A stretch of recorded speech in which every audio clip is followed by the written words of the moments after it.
Mbote bandeko na pesi nzambe na Israël merci pour ngonga oyo a permettre lisusu to solola message oyo na moment oyo bandeko nanga ezali pour na présidence de la République eza pour na papa Tshisekedi vraiment message eza pour na yo papa nangai message ezali pe pour na ba oyo nyonso bazali tout autour na yo ba o baza ko gouverner mboka wana mais président de la République nde moto liboso. Message ezali pour vous, ce qu'on a au mieux en français, talabiso na lingala, yo na vous na tu et qui n'a rendé moko pour vous ces messages.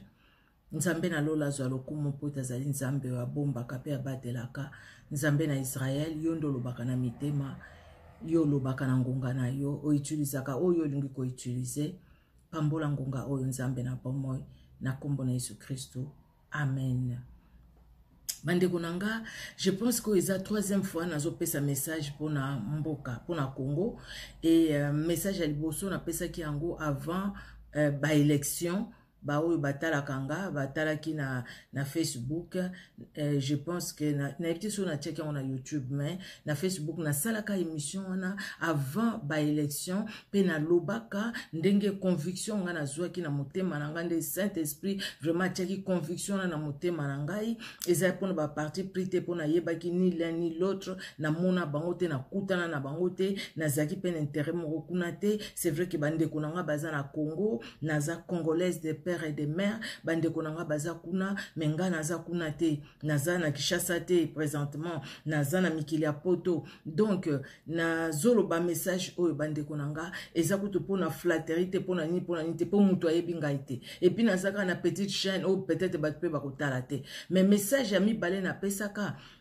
Yami satu, yami bale oui na pesaka na mona ke eza na bandeko mingi pe batala kango pe na yoka kango na be mission mususu ata ba chaka ngai te koloba mais na yoka ki bandeko mususu pe kozongela ngo nzambe na lola zwa lokumu na zwaka message ya liboso ezaka pona koloba ke quel que soit nyonso za ba sondage za koloba nzamba ko kamusa biso nde makambo samaki na États-Unis to komona ngo pe na Kinshasa to mona ki ngo pe na Kinshasa message ya mibale ezalaki pona kokeba pona koloba na papa Tshisekedi en tout cas Bible ekende musika te nzamba zwa lokumu ke a consacra ki mboka na maboko na nzambe ezalika moko munene o esalama na ebite na ba pays mingi esalama te en tout cas mais nzambe asunga kiyo en tout cas papa le Seigneur vous a soutenu pour le faire le Seigneur vous a parlé et vous l'avez fait vous avez consacré les pays entre les mains du Seigneur c'est une bonne chose troisième message ezalaki le kamba dialogue na pesaka pe message et puis na pesaka pe message mo pour na papa Fayulu kotala ndenge motema na ye komaki ya kubeba au fait ya kubeba et puis nzamba lingaki bon ta perdaki kimia aperdaki kimia pe na lobaki ke na ko perdre kimia wana papa oko risque sala makambu na oyo yo moko ko regretter plus tard to monaki makambu mususu elekaki ata ko batumsu baza ko soutenir ye mais eza lokola ko seka moi na vélo akwe ya telemi mais azo seka pendant azo kapasi azo popolariser le azo kapasi mais aseki quand même mais bomoni bande konangai yango le message eza ya lelote. Eza ya lelote, ça fait plus de 2 semaines.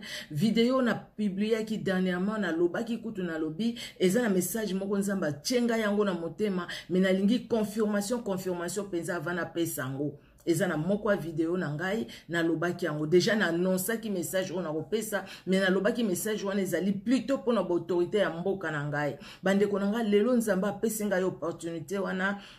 Na ya koloba message yango eza nini message wana bandeko na ngai eza message nazwaki pona président de la République alors le Saint-Esprit me dit nzamba lobelinga alobi nanga ozomona mwana nanga regarde ce qu'il a fait là c'est bien oyo président de la République a saïko consacré mboka na maboko nzambe c'était très bien ba prière azoko organiser banda zawana na pouvoir en tout cas le 31 décembre ba prière zo sala organiser oyo année passé na landaki année on a landi te na ebité so eza na bandeko ba publier ki yango eza une très bonne chose mais il y a une chose que le Seigneur vous demande maintenant papa je préfère la parler en français au fait parce que les vous ça sonne mieux qu'en lingala où on dit toujours yo.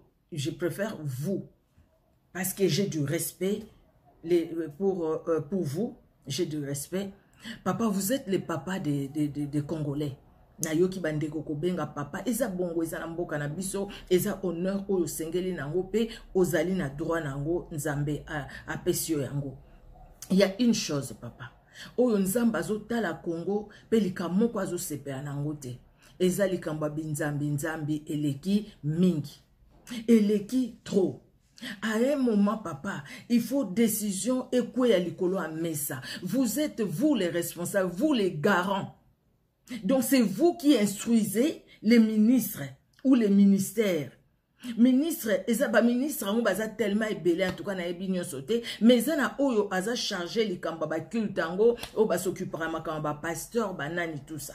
Je pense que ministre Boyazali. Mais instruisez ces ministres là. Bopé saka accord na bordonnance, bopé saka accord na nyon sauté. Na batu nyon sauté o bazo yaka wana kosenga autorisation ya kosala église bo autoriser batu nyon so wana. Peut-être ça na bato bo autorisaki. Mais soko bo moni ke ba bevi e banjo kota, bo moni ke désordre banjo kota, bo moni ke salité banjo kota. Papa, pesa ordre l'église wana kangama. Parce que l'église wana eza lokola Akan. Bomoni Akan, n'époque il y a Josué. Bana na Israël va perdre devant Haï, une petite ville. Ba qui sonne devant Haï. Mais tant que Josué a keya luke longa nzambe, nzamba lobine Josué, c'est parce qu'il y a l'interdit au milieu de vous. Interdit on les akini parce que Akan a salaki o ya sengele ko salate. Akan a désobéissaki. Et lelo makambo ebele zo le kanambo kanabiso. Makambo zo le kanambo kanabiso to mona papa o ya zo lelisa ba mama ko betaka bango na libumu mpona ko bimisa bango na libumu ba sete ba misele. Le ko nzamba lobe interdit ezali. Yango nazali koloba. Interdit ezali et interdit wana nzamba lobi ezana moko azubile konga na boyaki ezaki Akan. Toyebi oyo nini Josué sans pitié oyo asalaki na Akan na oyo nyonso elandaki ye. Tant bana na Israël bazo murmurer contre Moïse oyo nzamba établisaki même à Myriam oyo azalaki sœur propre. Il y a Moïse, même père, même mère. Oyo kuto a kengela kaye pendant que maman a tchaki panier, place a tchaki na panier, tchaki na maille. Même Myriam, azaka frappé des lèpres. Mais azalaki de la famille de Moïse. Parce que na likamba nzambe basaka na nangote. Mboka oyo papa, mboka oyo se consacré pa na nzambe, vision il fait à la autre. Et ça na makambo kotika ba impunité te. Il y a trop d'impunité na mboka na biso, il y a trop d'impunité. Papa, na ye nanga kolobaka de la part de Dieu. Mutu na mutu azwango ndenga kozwelango, mais je dis la vérité. Nazwa ki moma ko bondela pona likambo oyo. Nazwi moma ko lobanzambe na lobato na lobate. Na moni ndeko moko a publié video ya Mobutu ya kala na yebi kote soki eza nini video wana oya banaki kolobela sur ba secte na mboka na ndenge pa kangaki ba secte mususu tant ka na zui video wana na yoki bandeko na motema Saint-Esprit kolobananga et alors tu vas parler ou tu vas continuer à te taire. Vidéo wana natala ki yango ça fait soko mardi soko journée lelo ezape jour mususu lelo eza samedi na yoki na motema nanga na ngaki na sala video mususu. Sikoyo. Mais Saint-Esprit a nanga, tu vas parler ou pas? Nalbi Seigneur, je m'incline devant toi, j'obéis, je vais parler. Papa, c'est vous qui prenez la décision. C'est vous les garants. Vous instruisez ces ministres. S'il n'a rien fait, écoutez, faites quelque chose. Rappelez à ces ministres. L'église wana bozo mona, oyo bazo tika par exemple, bazo dénigrer moi si. Papa, et ça l'église a ko kangama. L'église est tondue dans ba quartier na biso. Et on dit tellement, bamsusu bazo autorisation. Bo bazo autorisation te. Ko kanga l'église na bango po bazo autorisation te. Bazo autorisation et puis dossier ça l'a bien étudié. Avant ya ko ndima mutu ndeko wana sa l'église. Eza ba appelé bazali. Ba établi bazali. Bon, les gens qui sont appelés et établis par Dieu, ils sont là. Ils font aussi de bonnes choses. Mais mutu quelque soit ndenga yebaneli. Soki azosala makambo oyo eza conformité na liloba nzambe oyo ezali contre même morale ya mboka na biso oyo ezali contre même culture ya mboka na biso On est déjà contre culture. Et bon, au total, il est contre la parole de Dieu. Pourquoi on est contre la parole de Dieu? Parce que ces pays-là, le Congo, RDC, a été consacré à Dieu. Papa, cette date-là, c'est une date à retenir. C'est une date qui restera. Les jours où un président de la République s'est levé, il a prié, le président de la République a consacré le pays entre les mains du Seigneur. Il a demandé pardon même pour ses prédécesseurs et il a recommandé le pays entre les mains de Dieu. C'est quelque chose de grand. Maintenant, le Seigneur vous dit, poursuivez ce que vous avez commencé. Vous avez consacré, gloire à Dieu, mais maintenant, il faut enlever ce qui est de mauvais. Les mauvaises herbes, c'est Dieu qui les connaît, mais ce que vous voyez, vous, enlevez. Et commencez par enlever et fermer ces fausses églises, que ces faux pasteurs-là se taisent. Bazo salamaka mabe. Oh, bah, comme kolakisa batu, même sorcellerie en plein culte. Babandi ko kote sa batu nakata sorcellerie en plein culte. L'église où il y a bon, il faut la fermer. L'église paix et y a pas ça va discommettre tout sous discipline ba o bazo ko agir mabé correction église discipline église ezali nécessaire, c'est dans la Bible. C'est dans la Bible. Ça ne relève pas de la présidence de la République. Mais ce qui relève de vous, papa président de la République, instruisez les ministres qui s'occupent ou les vice-ministres, je ne sais pas comment les choses sont organisées, qui s'occupent des pasteurs, qui s'occupent des cultes. Afin que toutes ces mauvaises églises-là, toutes ces ligablos, comme on le dit chez nous, puissent être fermées par une décision prise au niveau du haut sommet. Une décision signée par la présidente de la République. Ainsi, on va ôter aussi le mal au milieu de nous. Parce qu'il y a du mal. Moi je vois, nous voyons dans la Bible, David c'est quelqu'un il était roi, qui était consulté. À l'époque de Jérémie, Esaïe et tout, même les rois les consultaient. Aujourd'hui, ceux qui nous gouvernent peuvent consulter les pasteurs. Ces pasteurs qui viennent que pour l'argent, pendant que les vrais sont là aussi, hein, mais les vrais ne sont pas consultés. Il faut savoir mettre sous discipline les gens. Et même les gens qui travaillent avec vous, il y a beaucoup de laisser aller. Ce n'est pas parce que le pays est consacré à Dieu qu'il faut tout laisser passer, qu'il faut tout laisser voir et ne rien dire. Dire que la personne va se corriger. Parce que ces gens-là ne se sont pas corrigés. Sinon, c'est vous qui portez tout. Et c'est vous qui allez payer. Sinon, c'est vous qui allez payer. Vous allez payer comment? Vous allez perdre les élections, tout simplement. C'est comme ça que vous allez payer. Si vous ne vous levez pas maintenant, vous êtes là, vous avez un bon cœur, vous avez de bonnes idées, des idées que nous connaissons ou pas, de ce que vous faites, on les voit ou pas. Parce qu'au fait, des fois, il n'y a personne pour nous montrer tout ce que vous faites, pendant que vous faites de grandes choses.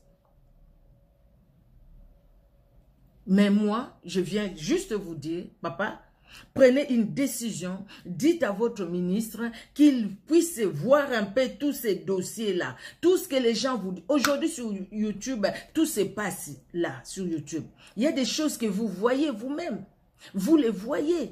Ou peut-être pas vous, quand je dis vous-même, vous n'avez pas trop le temps, mais les gens qui s'occupent de la communication, c'est qui vous manque aussi. Les gens qui s'occupent de la communication, au lieu de passer leur temps à aller manger les cabris na banganda ya matonge, passez aussi le temps à voir ce qui se passe sur YouTube, sur les réseaux sociaux, afin de voir comment conseiller les présidents, afin de voir comment, au fait, arrêter certaines hémorragies. Sinon, après même vous n'allez plus aller dans ces nganda-là manger, hein, distribuer l'argent comme vous le faites maintenant. Vous n'allez plus avoir cette opportunité-là. Donc, quelque part, vous devez aussi bien travailler. Et aider la personne qui est là, qui a permis que vous soyez là, que vous puissiez jouer avec l'argent comme vous le faites aujourd'hui. C'est triste, non? C'est triste, non? Mais ben, écoutez, moi, j'ai fait ma part. Bah, église, il faut que tu là. Église, ni tikala, ni kangama. Sokobo yoki, qui l'église wana ba tika ki mwasi bolumbu, église wana bokangiango. Même si on a mboka nini wa bona mona ki bakanga ki même église moko kuna. c'est en Afrique. Bongo na biso l'église ko kangamakate. Je ne sais pas si c'est déjà fait. Si c'est déjà fait, dites à vos gens, les gens qui s'occupent de la communication dans ces ministères-là, que ces gens-là puissent les dire pour que les autres puissent comprendre que s'ils continuent dans des bêtises, on va fermer aussi leur ligablo. Alors, nasuki wana, na kotiela bino ka extrait wana mukie, lika mobutu alobaka, na yebi kutu suki a neni. Oya alobaka pona ba église. Tanga mona ki ke danger koma iko kota côté à l'église. Agisaka. Papa, na lobia on liboso nzambe. Na mona ki vidéo wana te avanga na zo message. Na zo ka message na annonça ka ngo déjà que na repesa message pour notre autorité ya mboka nanga. Na annonça ka. Et puis na yeko mona vidéo wana na moni Saint-Esprit alobi nanga tu parles ou pas.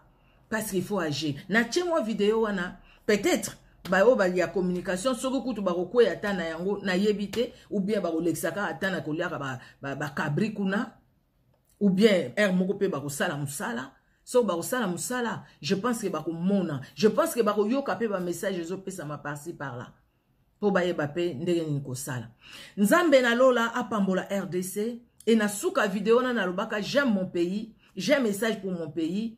Na roluka vidéo wana eza na chaîne nanga na utay ko sala en semaine il y a 2 semaines passées na roluka vidéo wana j'aime mon pays. Que Dieu vous bénisse papa président, que Dieu bénisse votre épouse, vos enfants, toute votre famille, que Dieu bénisse la RDC et que Dieu soit honoré dans la RDC, cette grande terre bénie, ces grands pays bénis du haut des cieux par Jésus-Christ de Nazareth. Il nous a aimés et il nous aime. Comme il a aimé Israël, comme il a marché avec Israël, Dieu marche avec la RDC. Et Dieu nous aime beaucoup. Maintenant, nous devons nous lever. À moins ceux qui sont pour le Seigneur. Moïse l'a dit, quand il est descendu de la montagne, à Kouti Bavodor, à Souka Kiwanate à Jisaki. Alors, il a dit que bon, se repentir à Jisaki. Moïse à Jisaki, à Jisaki. Jouana batwa kufaka. Lelo ezali kamba ko boma batute, mais ezali kamba ko boma ba ministère wana ezoko tsaliwa kati na mboka. Ezoko tsa malédiction kati na mboka. Voilà ce qu'il faut faire. Que Dieu vous bénisse. Au revoir. Et suivez bien ces petits extraits, c'est que Mobutu disait à son époque. Azaki na ba makamne nyoso mabe. Azalaki nango. Mais quand il fallait agir, il agissait. Il faut topé ça yango, n'est-ce pas? N'est-ce pas? Pourquoi batulelo bakom ko kanisa makambo eleka kala au leto avancé? Mboke zozonga simo leto avancé. Il y a certaines choses, il faut tout de suite prendre la décision. Tout de suite. Tout de suite. Il ne faut même pas attendre. Tout de suite, vous prenez la décision. Tout de suite, la décision exécutée. Et puis, les services de communication vont les publier. Voilà la décision. Et puis voilà. Sinon, ça ne peut plus continuer comme ça. Je suis vraiment...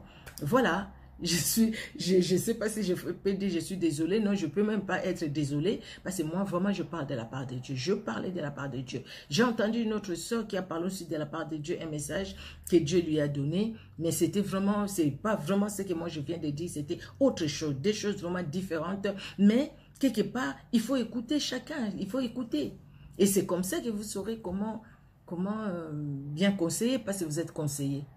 Ou vous êtes ministre. Ce n'est pas tout simplement pour venir épouser ici en Europe. Laisser ton épouse là-bas et tu viens épouser ici en Europe. Mais c'est pour écouter ce qui s'est dit et faire le travail.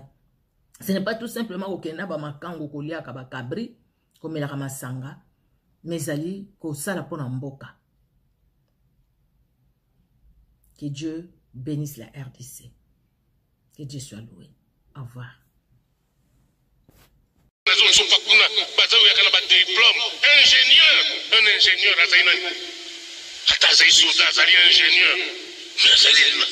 universitaire, Azali école de guerre, breveté d'état-major, c'est un grand intellectuel.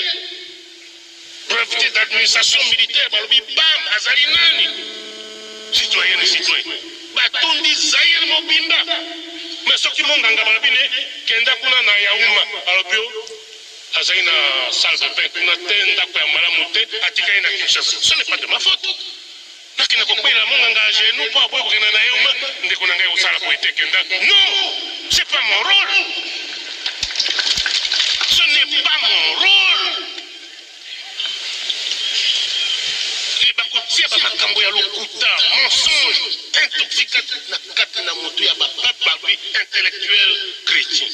Sala makambo ya nzambe bongisa bakristo bakoma na motema malamu mosala na yango wana me okotika oyo yo otalaka ba mobutu asali boye te asalaka boye te bato nini mais c'est pas ton affaire soki ozali zairwa salisa biso tolunga na makambo mboka ebonga soki mosala mobutu azali kosala te tuna na baeveke na bino tango non asimbi mboko na mabako te est-ce qu'ils avaient le temps seulement de se réunir en conférence na Kinshasa et lelo ils circulent librement, ils prêchent librement, mais qu'on ne me raconte pas des histoires. Voilà tout. Intellectuel chrétien, qui n'est pas chrétien?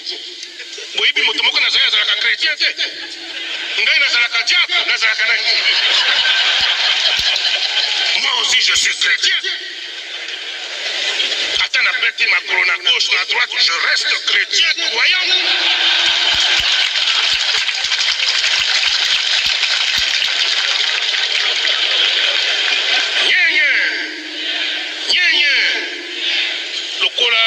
Nalobi makambo ya ba intellectuel chrétien nazali kokoma pe na makambo mosusu oyo ekobebisela biso mboka makambo ya ba secte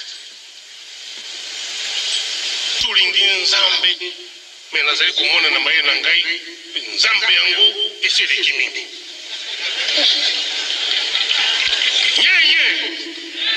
je ne vous cache pas la vérité. Je ne vois plus clair, les Sikova. Lobi awa tango au vote ngai nazali kosala tour.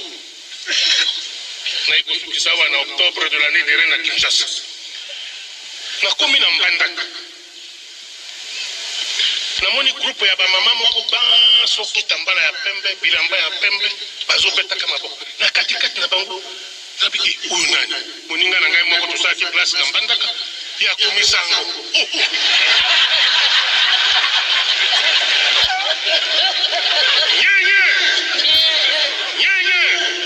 nalobi na chauffeur ya jeep nabi lembisana nabi di likamboni boni abi tozosambela be mpona yo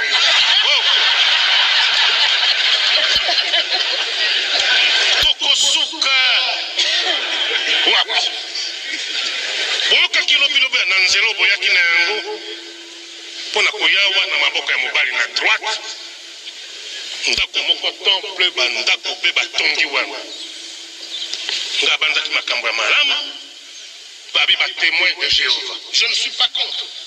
Si j'étais contre mais napesaki autorisation basala babiloko ntango bazali kosakola babi tala obele nzambe kotala makambo ya bato ya mokili te okoki kopesa losako na drapeau te okoki koyemba hymne national de la Zaïroise yo ozali citoyen zaïrois militant MPR makambo ya drapeau etali yo te chef de l'état etali yo te mais oyo nzambe oyo euti wapi nakamati nini ordonnance na tisuka na makambo mpo soko totali attention te biso banso awa totangaka bible totangaka baécriture sainte kuna na kati mokolo moko balobi na biso boye Jésus qui s'adressait aux pharisiens atuni bango abi oyo mbongo bozotalisa nga oyo elongi wana ya nani babi na elongi ya César abi à César ce qui est à César à Dieu ce qui est à Dieu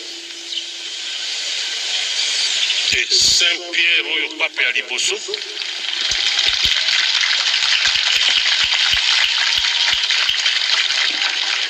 Saint-Pierre oyo pape ya liboso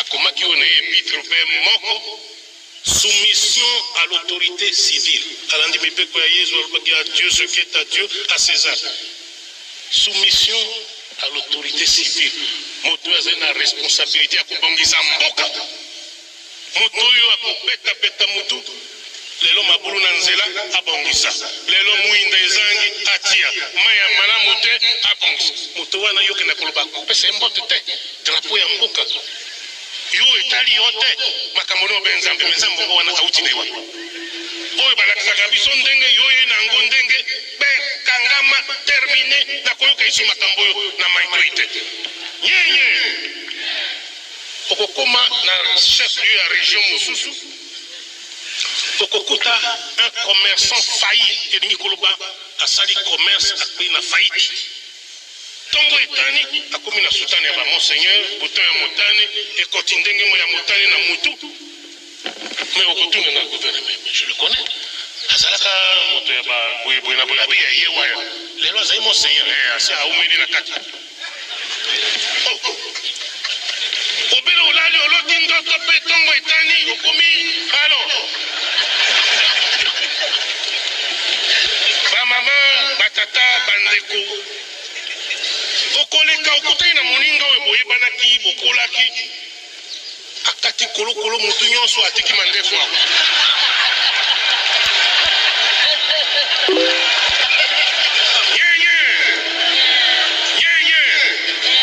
balobi o azali papa na eloko moko boye citoyenne citoyen nous rions mais où est-ce que nous allons avec tout ça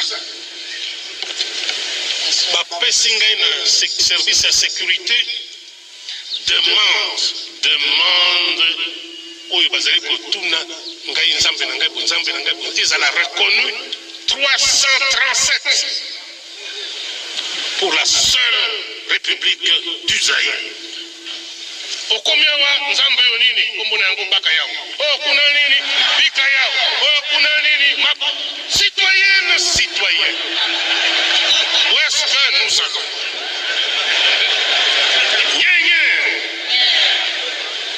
je vous pose cette question parce que je me la pose presque tous les jours. Où est-ce que nous allons?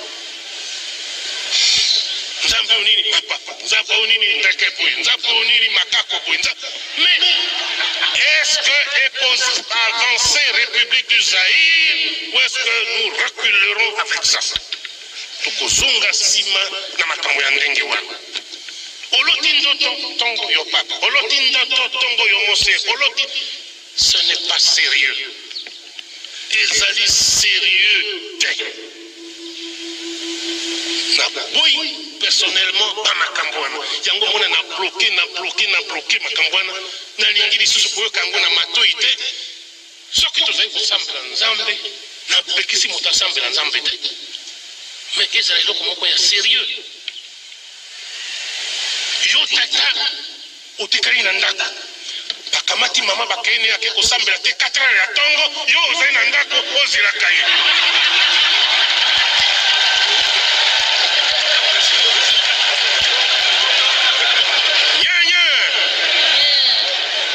nyenye toyokana malamu nyenye lokola na teremi awa nalingi mpe makambo ya nzambe pe mokolo moko ezali makambo ya zuwa te pe naoka mama o na koti na eloko wana nakei na koya na 4 bonge natikala kozelaka yo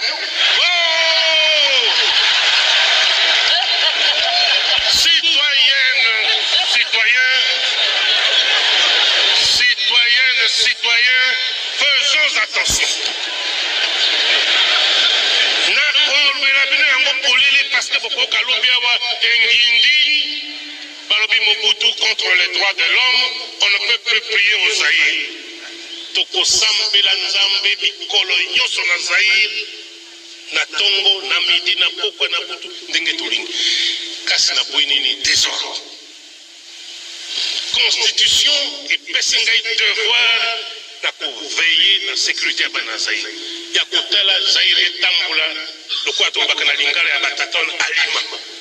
Mbilinga te na boyi moto asambela nzambe te mais banzambe oyo ndenge nazali kolimbola bino awa c'est très dangereux ata na ndako mwasi akeye moko te 4 heures akoyaka kuna okoyaka ta kotuna ete uti wapi balobi na yo nini ozali kosa te babi bazali kosukola ye po milimo ya mabe longwa ngai mobali na ye okosukola ngai te obele ye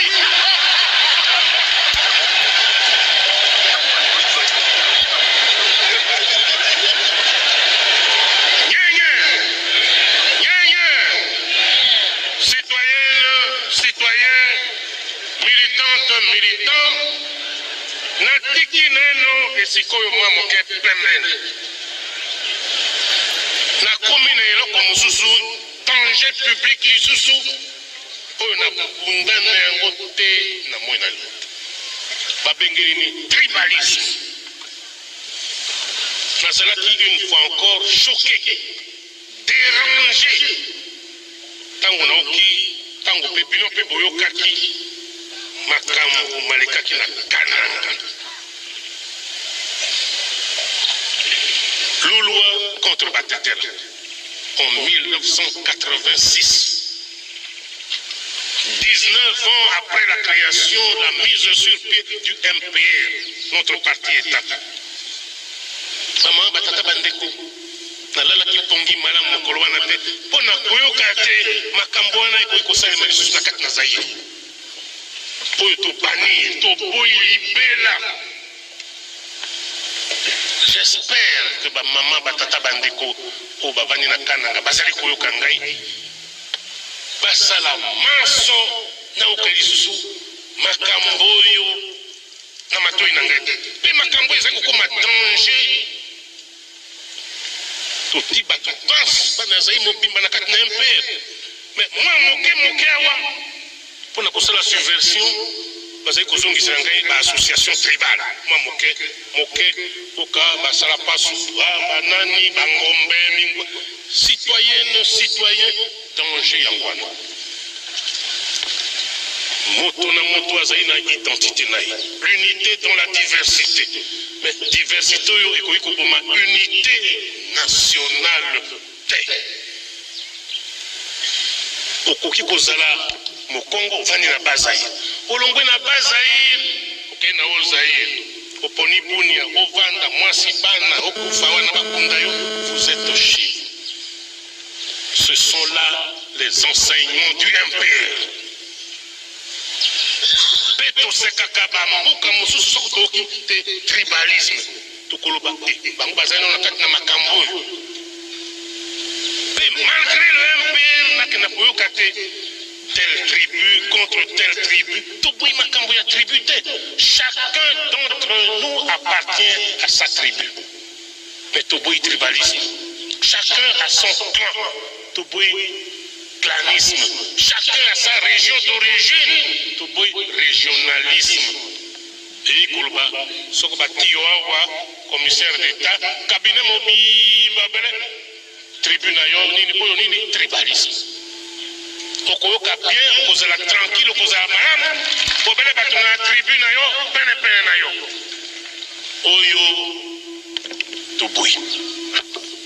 toboyi tina nini ebebiselaki biso mboka mpe soko tokebi te ekobebisela biso lisusu mboka yango nazali koveye na bamakambo wana soki nayoki obelema moke nakamati bamesure immédiatement sans hésitation mais aucune nalingaka koyoka makambo wana na matoi na ngai te. Soki omoni mokonzi bamama batata bandeko chauffeur obele kabila na ye cuisinier obele kabila na ye bureau na ye obele kabila na ye mauvais militant azali nini tribaliste et nous condamnons le tribalisme. Un bon militant du MPR azali commissaire d'État tokoki kopekisa ete atia moto ya kabila na ye na kati ata moko mibali misato te mais soko nyonso obele bango vous êtes foutus. Bato penepene na yo bakomona pays le signal na tondi na bamikanda vous condamnez le tribalisme tala moto na yo boye cabinet na yo bele na boye etondi epai na ngai donc ekoteli bamilitant parce qu'il le dénonce et il vous dénonce. Salana yango, attention. Nazali chef de l'État, directeur d'un bureau Nangai, maître Nimi, un Zaïrois, un militant. Mais Azali Motoya pas Zaïr. Mais ça ne m'empêche pas moi de dormir. Oh, à quoi baba secret ni nazali nango na bomba yango. Quel secret? Na bomi moto po bomba akenda kosakola yango. Ba dossier à l'État. Chauffeur officiel Nangai, capitaine Maïmbi, Bazaïr, qu'est-ce que ça me fait? akana kubumanga yepi akufa na accident yango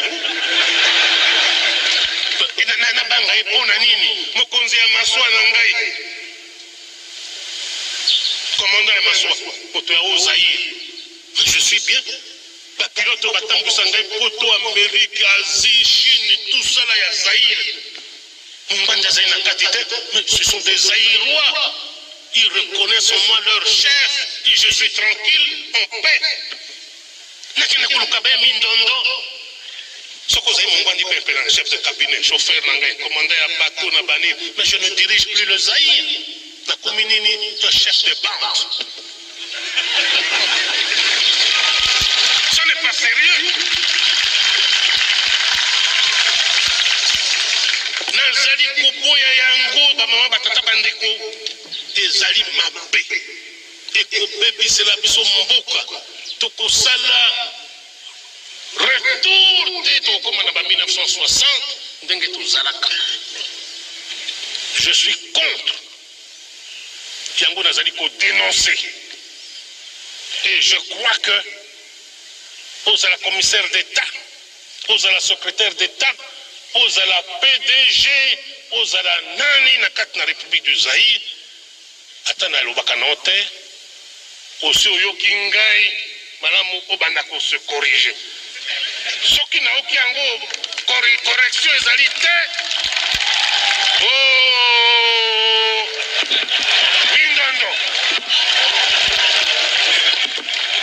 nyenye na esika oyo lokwa namoni elingi ezonga bamama batata bandeko a bon entendeur salut balobaka na ndako nzambe oyo azali na mato ya koyoka